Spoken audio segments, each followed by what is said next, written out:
Todo negócio tem bastidor e é nele que o sucesso acontece. Eu sou Rayane Maria e esse é o Backstage de Negócios. E hoje a gente vai falar sobre dinheiro no seu caixa. Hoje o assunto é muito bom e eu tô com uma convidada assim fantástica, Amália Toniato. Amália, seja bem-vinda ao Backstage de Negócios. Muito obrigada, Ray. Obrigada pelo convite. E hoje, Amália, a gente vai conversar um pouquinho sobre indicadores financeiros, sobre organização financeira, sobre o dinheiro aí no bastidor do negócio. Mas antes de mais nada, eu gostaria que você se apresentasse para o pessoal. Quem é você? Né? O que você faz? Como que você chegou na vida da área financeira aí? Conta pra gente. Perfeito. Mais uma vez, muito obrigada pelo convite. É um privilégio, é um prazer enorme estar aqui com você hoje, principalmente falar desse assunto que a gente adora, né? É ótimo. O meu nome é Amália Toniato Beltrame, eu tenho 30 anos, moro em Jaguaré e eu sou contadora, sou empresária contábil, sou também professora, né? Então, a gente está nessa jornada aí, digamos assim, desse mundo em relação didático mesmo, mostrando aí para os nossos, seja clientes, seja os nossos alunos, a importância do dinheiro e como tratar ele também da melhor forma. Sou uma pessoa muito movida também por organização, por controle. Já estou, obviamente, nessa jornada aí, já tem um tempinho. Eu falo que desde muito cedo tenho pais contadores, então legal. Eu já praticamente cresci, nasci dentro de um escritório contábil. A contabilidade, ela sempre fez parte da minha vida, então isso tudo sempre aflorou muito em mim desde cedo. E durante muito tempo eu via, né, empresas abrindo, empresas fechando, e a gente vai entendendo também esses comportamentos. Então, por isso, o meu intuito, né, em transformar cada vez mais essa informação, entre aspas, tão burocrática, né, para muita gente, em algo simples, algo direto, que possa realmente ajudar no dia a dia desses empresários. Perfeito. E Amália, já para a gente já ir desvendando os bastidores, por que você acha que as pessoas entendem que os números eles falam, né? E por que os números eles precisam orientar as decisões dos negócios? Conta pra gente. Perfeito. Sempre vi, na verdade, os números não como matemática em si, mas os números eles contam a história, principalmente quando a gente se fala, né, de uma empresa. Então, essa parte de números, ela é muito direcionada principalmente à tomada de decisão. O empresário, quando ele traz essa clareza, né, desses números, dessa história que os números contam a respeito da empresa dele, fica muito mais claro, muito mais prático para ele conseguir tomar uma decisão, para ele entender se está dando prejuízo, se está dando lucro, se tem ali uma funcionalidade no fluxo de caixa dele, se está tendo risco, né, se está tendo uma oportunidade. Então, esses números, eles contam essa história e eles encaminham também o empresário para a tomada de decisão um pouco mais assertiva, um pouco mais clara também do que está acontecendo no dia a dia dele. Ótimo. E é interessante que muitos empresários, eles acreditam que a responsabilidade desses números é da contabilidade, né? Eles falam assim, não, mas eu tenho contabilidade. Como se isso fosse o suficiente e ele não precisasse olhar para esses números.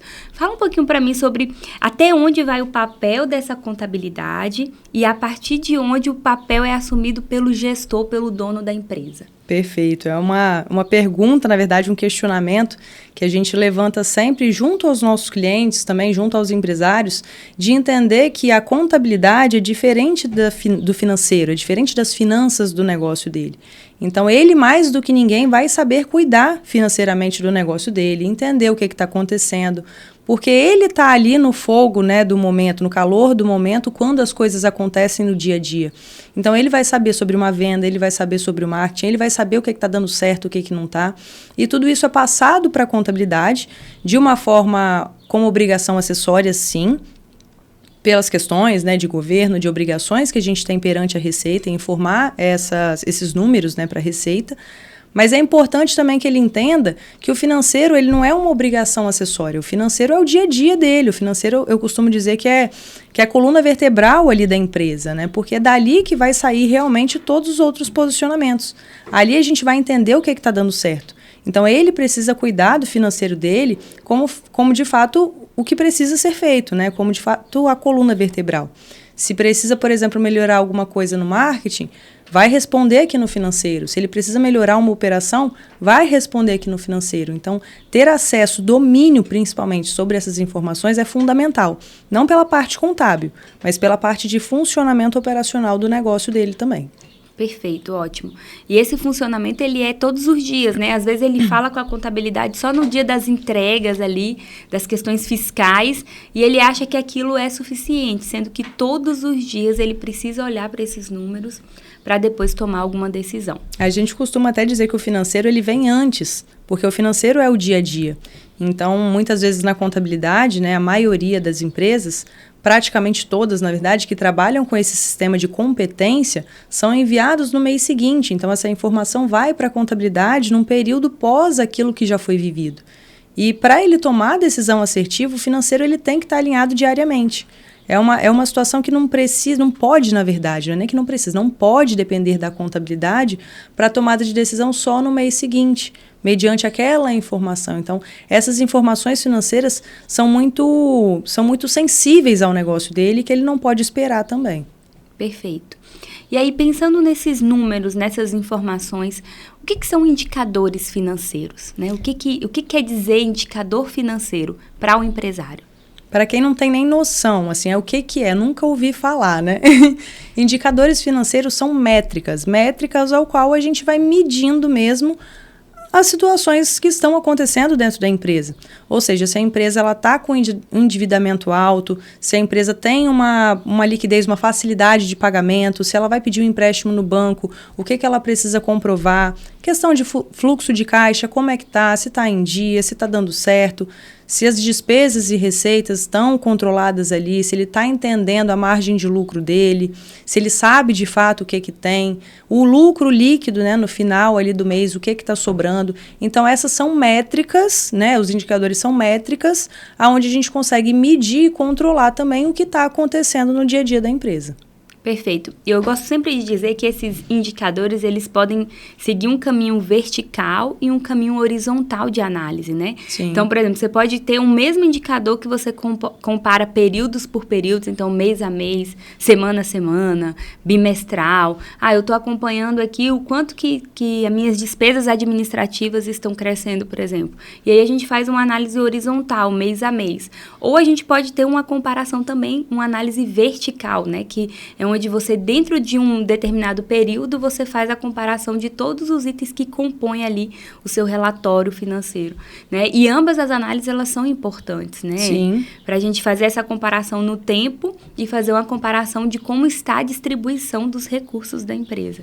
Então, os indicadores financeiros, eles realmente permitem essa metrificação, né? A gente acompanhar. Exatamente. A gente não chega também num ponto perfeito, não tem uma linha de chegada. Perfeito. Então, todo mês a gente vai trabalhando para realmente extrair o melhor que a empresa pode oferecer. Então, justamente com essas análises, a gente vai entendendo o que pode ser melhorado no mês seguinte, o que pode ser melhorado dentro daquele mês, o que pode ser melhorado, né, de acordo com esse ano, com o que foi o ano passado, por períodos sazonais. Então, tudo isso é importante para que a gente vá buscando essa perfeição, mesmo sabendo que ela não exista, mas tentando buscar sempre o melhor que a empresa pode extrair naquele determinado momento. Ótimo. E pensando em quem está começando ou de quem começou um negócio aí recentemente, qual é o erro mais comum que você vê que os empresários, empreendedores cometem quando eles se tratando da área financeira? Olha, um erro muito comum, na verdade, é não olhar realmente para esses números de fato no início. É aquele bom e velho português, né? Quando eu crescer, eu resolvo. Quando eu crescer, eu organizo. E muitas pessoas, às vezes, começam a empreender com essa visão e, de fato, às vezes, com a necessidade de vamos fazer acontecer e depois a gente organiza, depois a gente vê. E desde o início, às vezes, não tem esse acompanhamento de um fluxo de caixa, de acompanhar ali o que é uma despesa, o que é um custo, de separar, segregar isso dentro daquele mês. Porque eu entendo, às vezes, que de fato ele está na necessidade de fazer aquele operacional rodar. Ele precisa de vender, ele precisa de colocar dinheiro para dentro. Só que um erro muito comum é focar em apenas um dos departamentos da empresa e deixar o financeiro de lado. Perfeito. E às vezes vender, pode até estar vendendo, mas está vendendo certo, né? Exatamente. Então, às vezes, ele esconde, digamos assim, essa real situação da empresa naquele momento, mediante a realmente não olhar para esses números. Só realmente focar em um deles, e aí é o que eu sempre normalmente falo, não é um ou o outro. Você tem que focar em todas as áreas. Não é porque está começando que você tem que focar só na venda.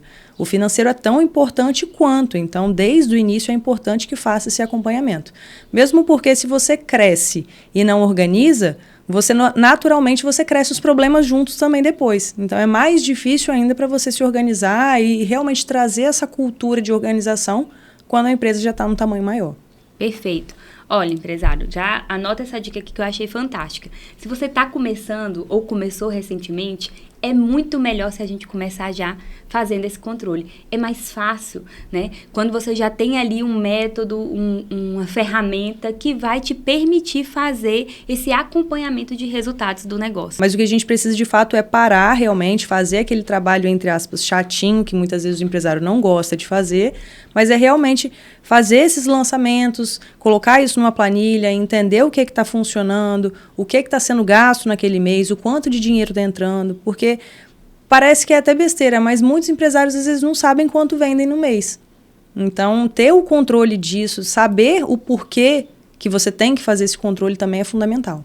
Ótimo. E aí, já pensando nesse ponto, como que o financeiro, então, ele tem que entrar na agenda do dono da empresa ali? Com que frequência, em que momento? Como que ele entra na agenda mesmo, na rotina do dia a dia do dono? Eu costumo dizer que, assim, tem que estar no topo, né? O financeiro ali é a alma do negócio, então tem que estar na cabeça do empresário a todo momento. Mesmo porque ele tem essa visão de vender, ele tem essa visão de fazer dinheiro, de colocar dinheiro para dentro, de fazer a roda girar. O que ele precisa é só organizar essa movimentação, esse valor que está entrando, de uma forma sustentável dentro da empresa dele.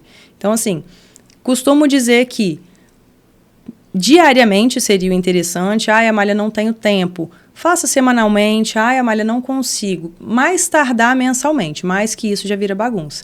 Então, assim, ter essa rotina de estruturar. Se você não conseguiu fazer em um dia, não deixa ali, às vezes, 2, 3 acumulado, porque vai virar bola de neve e você não vai conseguir. Imagina se com um dia, se com uma semana você não consegue, com 30 dias vai ficando mais difícil ainda. Então, assim, não precisa tirar o dia inteiro. É 30 minutinhos de manhã ou no final da tarde, antes de ir embora, antes de fechar a loja. Verifica o que aconteceu ali no caixa da empresa, quanto vendeu, o que teve de pagamento, já vai colocando isso numa planilha, buscando ferramentas que hoje a gente tem para deixar isso mais fácil também, essa integração bancária. Então, tudo isso vai otimizando esse tempo, mas, obviamente, garantindo esse controle de informação. Eu costumo dizer que, assim, tem que ser, no mínimo, mensalmente, para entender o que aconteceu naquele mês, para mudar já no mês seguinte. E, às vezes, a gente é pequeno, né? A empresa é pequena e fica procurando, mas eu não tenho condição de ter um sistema X ou Y que faz esse controle, esse lançamento. Gente, a boa e velha planilha do Excel, tá? Caderninho não. Eu ia falar que eu sou da época do caderninho, mas se a gente já puder ir pro Word, pra gente tá ótimo. Eu falo porque o caderninho, ele não permite a gente essa questão da metrificação de acompanhamento de dados ao longo do tempo, né? Imagine se você for pegar ali quanto que eu gastei com material de escritório. É um trabalho redobrado depois, né? Isso aí. Então, material de escritório, se você pegar o caderninho, você vai ter que somar a saída ao longo dos dias para ver tudo que contabiliza dentro dessa conta aí, material de escritório. E depois, como que a gente vai fazer essa comparação ao longo dos meses? Então, geralmente eu falo assim, Rayane, eu sou o dono e eu não sei Excel. Que o seu auxiliar administrativo, que o seu financeiro ali, a pessoa que te dá esse apoio no administrativo, seja alguém que tenha pelo menos um conhecimento para planilhar isso, né, Amália? Sim. Mas a velha planilha do Excel, ela é suficiente, né? Se você tiver um sistema, maravilhoso. Mas não é necessário um sistema para você ter organização financeira, né? Mas assim, tem que medir. O que eu falo é que se a gente não mede, a gente não controla. E se a gente não controla, a gente não tem direcionamento do nosso negócio também. Perfeito. Então, precisa de uma metrificação. Ótimo. Então, o pessoal aqui adora checklist, tá? Adora listinha ali para eles irem gabaritando. Se a gente fosse definir um checklist dos principais indicadores financeiros para um negócio. Não faço, não tenho nenhum, quero começar. Não dá para ter todos, né? Sim. Então, assim, quais eles não podem abrir mão de ter? Quais seria o checklist dos principais indicadores? Vou tentar dar uma reduzida aqui para não ficar com tantos também. Porque a pessoa fala, isso tudo eu não vou fazer também não. Vai dar desespero. Muito bom. Mas, na minha opinião, o top 1 aí seria fluxo de caixa. é indiscutível a importância do fluxo de caixa na vida da pessoa. Na vida da pessoa não, na vida da empresa. E principalmente na vida do empresário. O fluxo de caixa ele vai medir ali o que entrou, o que saiu e por que isso é importante.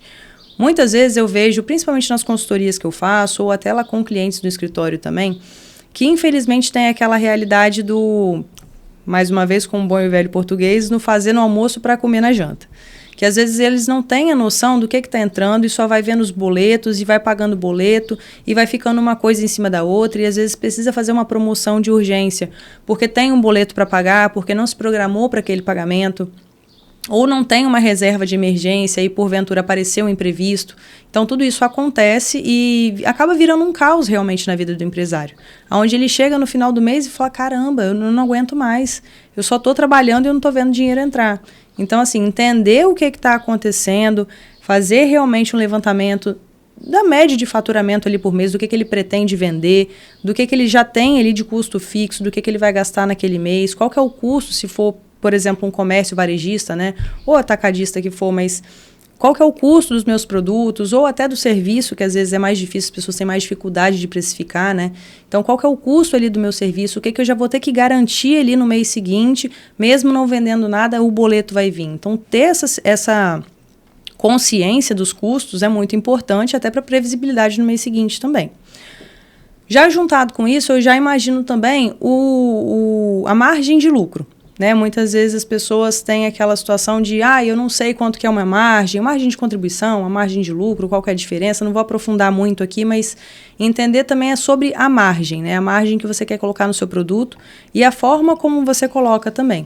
Já embutido isso a precificação, né? Saber como precificar, entender a forma que você está colocando ali o valor no seu negócio, o valor no seu produto. Está realmente sendo feito da forma correta? Ou você só está vendendo e deixando o lucro todo de fora, porque você achou que era dessa forma? Então, buscar essa informação de entender como precificar também é muito, muito importante. E, por final, assim, uma questão que eu também acho relevante é o índice de endividamento.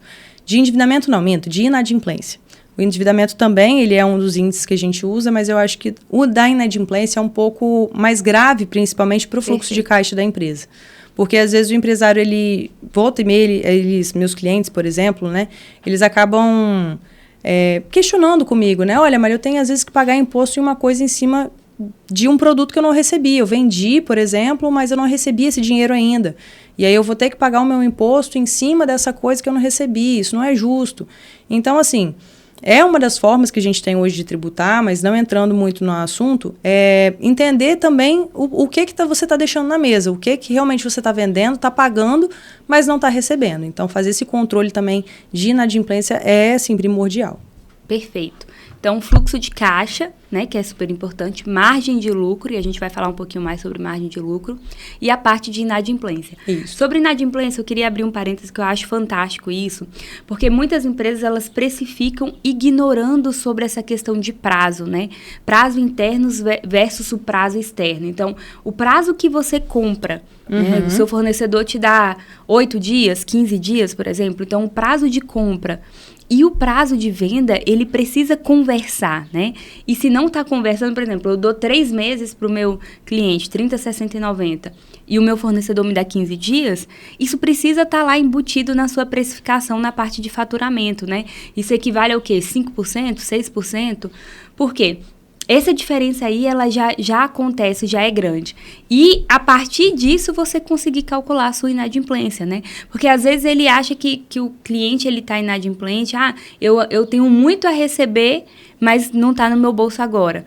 Mas é o prazo que você forneceu para o seu cliente. Sim, então, antes de definir um prazo para o seu cliente, verifique qual é a sua capacidade de capital para suprir, para sustentar esse prazo. E é justamente por isso que o fluxo de caixa vem primeiro. Porque se você não sabe, se você não mede isso, você vai se afundando cada vez mais. Porque você conta com aquele dinheiro. Acho que ninguém, obviamente, vende esperando que não vai receber, né? Exato. Então, assim, o boleto ele não deixa de vencer.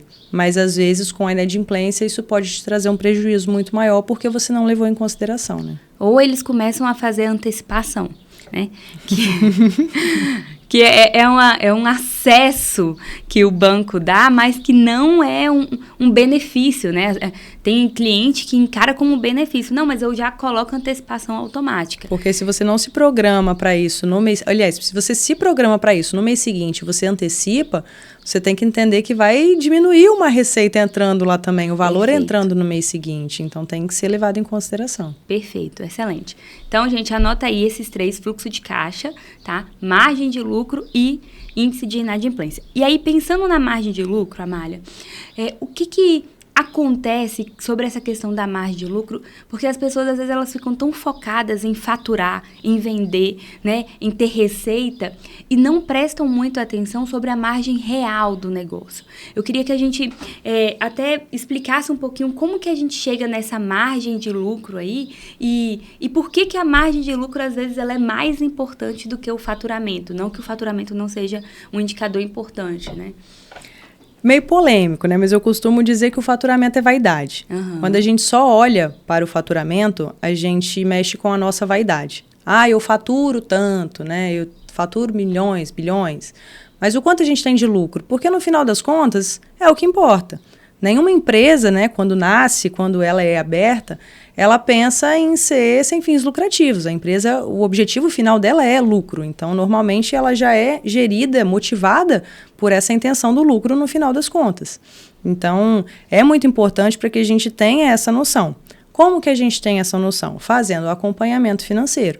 Basicamente, o DRE é o nosso demonstrativo que a gente utiliza muito, né, no nosso dia a dia para entender o que está acontecendo com a nossa empresa, com a rotina, né, com a saúde financeira do nosso negócio. Então, por exemplo, quando a gente pega um DRE, que basicamente é aquilo que a gente vendeu, tudo aquilo que a gente recebeu dos nossos clientes ou pelos nossos serviços prestados, menos todos os descontos de despesa, de custo, de tudo aquilo que a gente pagou durante o mês, de forma assim bem generalista, para vocês entenderem. E aí, no final das contas, sobra o lucro. O lucro é aquilo que você vai ter livre mesmo, né? Entre o que você recebeu, entre o que você pagou e o que ficou em caixa, o que ficou no caixa da empresa. E eu já vi muitas pessoas, né, acabarem até falando sobre empresas, né? Mas tal empresa, né, já vieram me questionar, né? Tal empresa fatura bilhões, por que fechou? Por que entrou em recuperação judicial? Porque às vezes a gente só olha para o faturamento. E quando a gente tem um percentual pequeno, né, de lucro, ou até um prejuízo que for por essa realmente divisão ali interna de forma indevida, sendo uma despesa maior do que deveria, um custo maior do que deveria, a gente não tem aquele lucro final esperado. Então, é claro muito para todo mundo, grandes exemplos, né, que a gente tem hoje na mídia, de empresas que faturam até os bilhões, mas que acabaram fechando por conta realmente que o problema estava ali no lucro, na forma como era gerido, a margem mal colocada.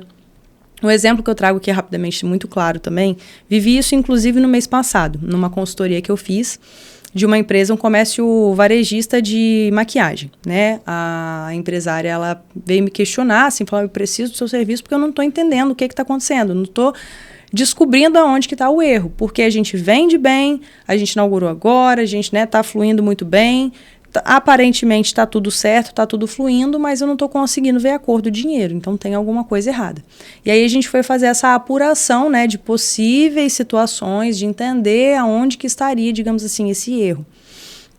E a gente foi vendo, né, o faturamento estava ok, a gente fez previsão ali de aumentar as vendas no mês seguinte, as vendas aumentaram, as despesas a gente tentou achatar ao máximo, os custos a gente pontuou.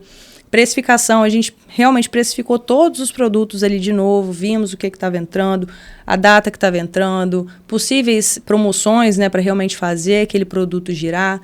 E aí, no final das contas, a gente descobriu que a margem estava muito boa, não tinha problema na margem, mas o problema estava no custo muito elevado. Então, assim, às vezes a margem está boa, o faturamento está bom, a despesa está achatada, tá tudo certo, mas tem uma coisinha que impede de fazer o seu lucro crescer. No caso dela, era que realmente a questão do custo, que estava muito alto, e do tempo, né, de pagamento muito curto. Então, ela estava vendendo muito, mas pagando muito também muito rápido. Ela não tinha esse tempo de respiro. E aí, obviamente, com estratégias, a gente foi pontuando junto com ela, para realmente ela mudar esse cenário e realmente fazer esse lucro crescer. Perfeito. Não por conta da margem, mas às vezes por conta de alguma outra coisa que está faltando. Ótimo. E prestar atenção nessa margem foi o que ela falou assim, cara, eu vendo muito, o dinheiro entra tá e não sobra nada no meu bolso. Tá de acordo com a margem que eu quero, tá fazendo tudo certo, o que tá de errado, né? Perfeito. Gente, e sobre essa questão do faturamento, claro que crescer faturamento é muito bom, é muito importante, né? E às vezes ter uma margem de lucro menor e um faturamento mais alto é bacana. Então, eu faturo 1 milhão e tenho uma margem de 10%. Tá ok? Tá sobrando 100 mil aí no seu bolso. E eu faturo 100 mil e tenho uma margem de 20%, tá sobrando só 20 mil. Então, o negócio crescer e você perder um pouco de margem nesse crescimento é consequência, realmente pode acontecer. Mas de maneira controlada, como a Amália descreveu. Então, a gente ter esse crescimento de faturamento sendo cuidado, né, sendo montado de maneira estratégica para que o negócio ele cresça, mas que a margem acompanhe em termos percentuais e em valores absolutos. Sim. Né? Que às vezes a gente fala assim, minha margem de lucro é 30%. 30% de quê? De 10 mil, meu amigo. Então, melhor ser CLT. Né? Agora, não, minha margem é de 20% de X mil por mês, da média de faturamento X. Então, olhar a margem em percentual e olhar a margem em valores absolutos também, né? É muito relevante.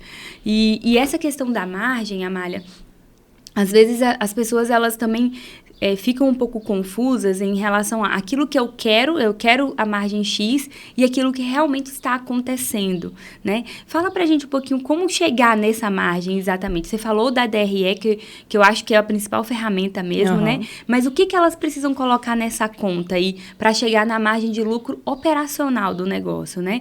Porque também, às vezes, coloca lá, tirei a minha parte, investi, comprei máquina nova e aí não sobrou nada. Mas aí não é obrigação da empresa essas outras saídas, né? Sim. Então, fala até onde a gente tem que tirar para chegar nessa margem de lucro operacional do negócio. Naturalmente, a gente vai olhando muito para a curva do mercado também. Cada como é que eu posso dizer? Estilo de empresa, ela se comporta de forma diferente. Perfeito. Então, por exemplo, uma indústria vai se comportar de forma diferente de um comércio varejista, por exemplo, um segmento, né, por exemplo, de automóveis, de indústria, de beleza, de saúde. Então, cada empresa, né, tem a sua característica de forma detalhada, de forma segregada. E a gente tem que olhar, obviamente, de acordo também com a sua realidade. Perfeito. Não adianta você, um empresário de um ramo X, querer a margem do vizinho que é de Y, perfeito, porque a grama dele é mais verde que a sua. Porque, às vezes, são negócios diferentes, né? Isso então, é entender de acordo também com o seu segmento, com o seu negócio, a realidade que cabe também, que dá para ser. A gente sempre fala que um crescimento tem que ser sustentável, mas sustentável dentro do seu negócio, de acordo com a sua rotina e com o seu giro. Então, normalmente, a gente sempre vai orientando. Se é, por exemplo, uma mercadoria, se é um comércio, por exemplo, a gente vai entender qual que é o custo disso. O custo é o valor que você comprou. Mas aí, em cima desse valor que você vai precificar, a gente tem que levar em consideração também as suas despesas, os seus custos, tudo aquilo que acontece ali para manter a sua empresa de pé, ou pelo menos para você fazer aquela venda. Então, por isso a importância da gente fazer essa segregação do fluxo de caixa. Perfeito. De entender, não é porque, né, Deus quis assim ou porque a Amália está falando, é porque realmente é levado em consideração na hora da precificação, por exemplo. E sem essas informações você não consegue precificar da forma errada. Ou você pode estar precificando, mas às vezes até com prejuízo. Né? Às vezes muito se acontece, né? Eu vou dobrar o quê? Do valor de custo, vou colocar 100%. Acontece muito. Mas não é assim que funciona, sabe? Não tem essa ótica, porque você tem outros custos, você tem outras informações para ser levada em consideração. Por isso que a gente fala, precificar pelo concorrente é um erro, é um absurdo, porque o concorrente tem o custo dele, tem, né, a despesa operacional dele para manter o negócio dele funcionando. Você tem a sua. Então, é claro que a gente entende que tem que ser um preço de mercado, mas esse preço de mercado tem que também estar de acordo com a sua realidade. Você não pode pegar a realidade do vizinho, fechar o olho para a sua e achar que está tudo certo. Porque muitas vezes você vai estar vendendo com uma margem, teoricamente, que você acha que está boa ou alta, mas no final das contas, às vezes você está pagando para vender. Perfeito, excelente. Gente, e pensando no bastidor, Amália, já focando aí como uma única dica, se você pudesse conversar com cada empresário que está aqui com a gente, se você desse um único conselho no bastidor do dia a dia, um hábito que se ele adotar amanhã, já vai fazer diferença no controle, na gestão do financeiro da empresa dele, Qual que seria essa coisa? Olha, gente, são muitos, mas assim, esse é o meu queridinho, porque aquele é raro, mas acontece sempre. Uhum. Eu acho que basicamente é você separar as despesas da empresa das despesas pessoais. Eu acho que separar a pessoa física e jurídica parece algo inofensivo, parece algo simples, parece algo assim, muito já enraizado, concreto.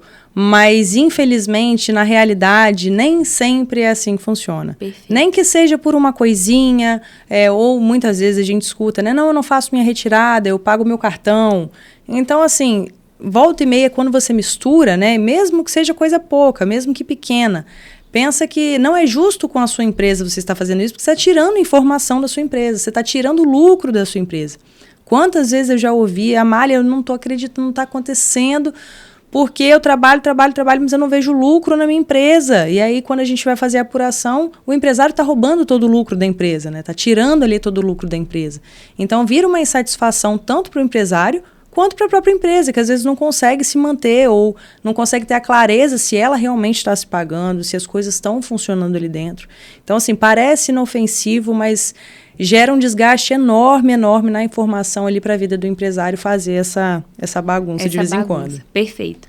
E definir um Prolabore faz bem até para a sua gestão financeira pessoal. Perfeito, né, porque eu falo que assim, mesmo que a empresa sua, e eu até entendo, né, que muitos empreendedores, quando começam realmente num negócio, eles colocam todas as energias e expectativas naquilo ali. Então, assim, é justo que a empresa, né, na visão principalmente da maioria das pessoas, que a empresa me devolva isso, né, me dê a minha contrapartida. Só que quando a gente faz isso, a gente perde o controle, porque a gente já não sabe mais o que é seu e o que é da empresa. Perfeito. E na maioria das vezes o empresário perde a mão. Então, assim, é uma coisa que só vai indo, e naturalmente, às vezes, a empresa acaba baixando o faturamento, baixando o lucro, porque, infelizmente, tem mais saídas do que deveria. Então, estabelecer um Prolabore fixo, né? Eu trabalho para a minha empresa.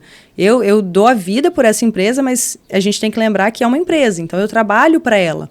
Naturalmente, eu preciso de um salário. Então, vamos definir um salário fixo, ao qual eu vou receber, e dentro desse salário eu vou também empreendendo.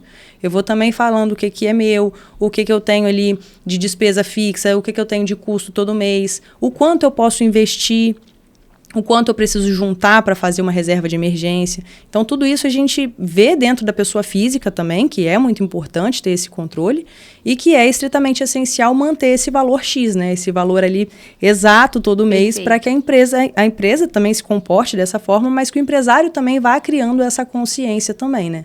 Ótimo, excelente. E essa questão também da gente ter essa separação permite que a empresa tenha reinvestimentos, né? Porque às vezes a empresa é super saudável, tem uma margem de lucro muito boa, mas não sobra dinheiro para ela continuar crescendo. Perfeito. Então a empresa fica empacada ali porque o empresário, o dono, ele absorve todo o lucro, tudo que sobra dessa empresa. E uma das obrigações do negócio é crescer, né? Então, ele precisa ter recurso para, talvez, aumentar a estrutura, né? Melhorar equipamento, melhorar em marketing, investir em marketing. E todas essas, entre aspas, sobras, né? Elas vêm do lucro. Então, e na maioria das vezes, igual a gente estava conversando agora há pouco, infelizmente não vem, às vezes, até pela falta do faturamento, né? O reinvestimento na empresa não vem por quanto ela está faturando ou pelo lucro que sobra.